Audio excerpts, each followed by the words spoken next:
물의 자동 이온화와 pH 봅시다. 물의 자동 이온화. 순수한 물에서 매우 적은 양의 물 분자끼리 수소이온을 주고받아서요. 하이드로니온과 수산화이온으로 이온하여 평형을 이룹니다. 자, 수소이온은요. 수용액에서 물 분자와 결합해서 하이드로늄 이온으로 존재합니다.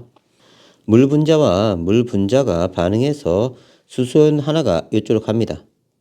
그러면 하이드로늄 이온이 되고요. 하나는 OH- 이온이 되죠. 자, 물 분자, 리퀴드가 만나서요. 자, 수용액 상태에서 이온 상태로 존재하는 두 가지 이온이 만들어집니다. 하이드로늄 이온과 수산화 이온이요. 물의 자동 이온화 반응은 가역 반응입니다. 이렇게 갈 수도 있고 이렇게 갈 수도 있고 충분히 시간이 지나면 동적 평형에 도달하고요.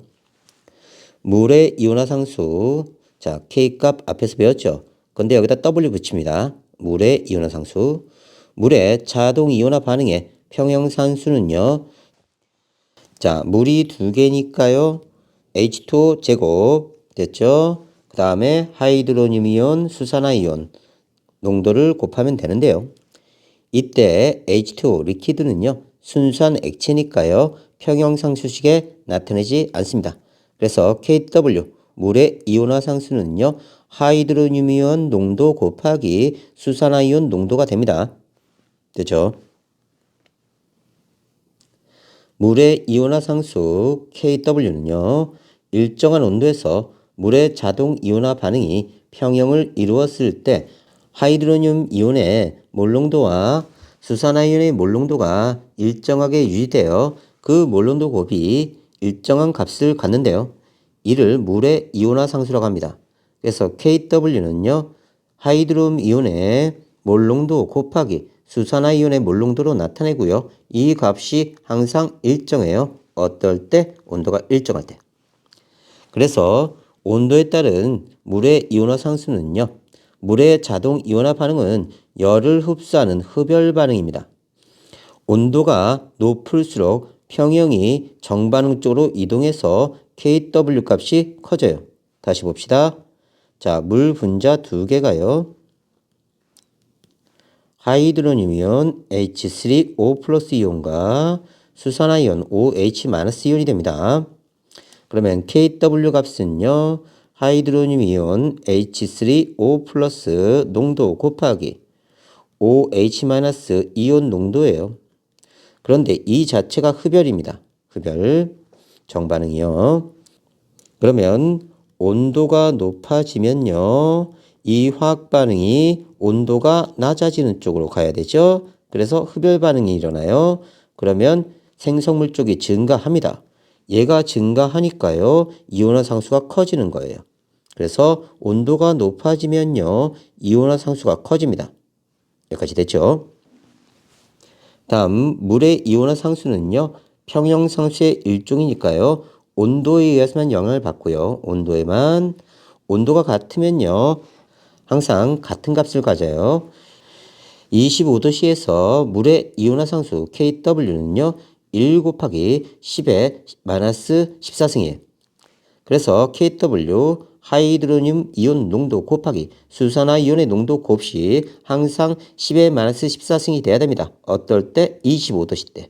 그리고 반응이 흡열 반응이니까요. 정반응이. 만일 온도가 높아지면 생성물이 커집니다. 온도가 높아지면 온도를 낮추는 방향으로 반응이 진행되니까 흡열 반응은 정반응이니까 생성물이 증가하죠. 그러면 이온화 상수 KW 값이 증가한다. 금방 했죠. 순수한 물에서 물의 자동 이온화로 생성된 하이드로늄 이온과 수산화 이온의 몰 농도가 같으니까요. 25도씨에서는요. 얘가 10의 7승, 얘도 10의 7승. 그래서 곱하면요. 10의 14승이 되는 거예요. 여기도 10의 7승, 여기도 10의 7승. 곱하면 10의 14승. 이렇게 된다는 뜻입니다. 온도가 일정하면요. KW 값이 일정하니까요. 순수한 물뿐만 아니라 수용액에서도요. 하이드로늄 이온과 수산화 이온의 곱은 항상 일정합니다. 다음 수용액의 액성, 순수한 물과 같이 하이드로겐 이온과 수산화 이온이 같은 농도가 같을 때는요, 용액은 중성 용액이 되고요. 하이드로늄 이온이 더 많으면요, 산성이고요. 수산화 이온이 더 많으면 염기성이 됩니다. 그래서 하이드로늄 이온도 10분의 7승, 수산화 이온도 10분의 7승, 이렇게 되면 중성이고요. 둘이 같을 때요, 몰농도가.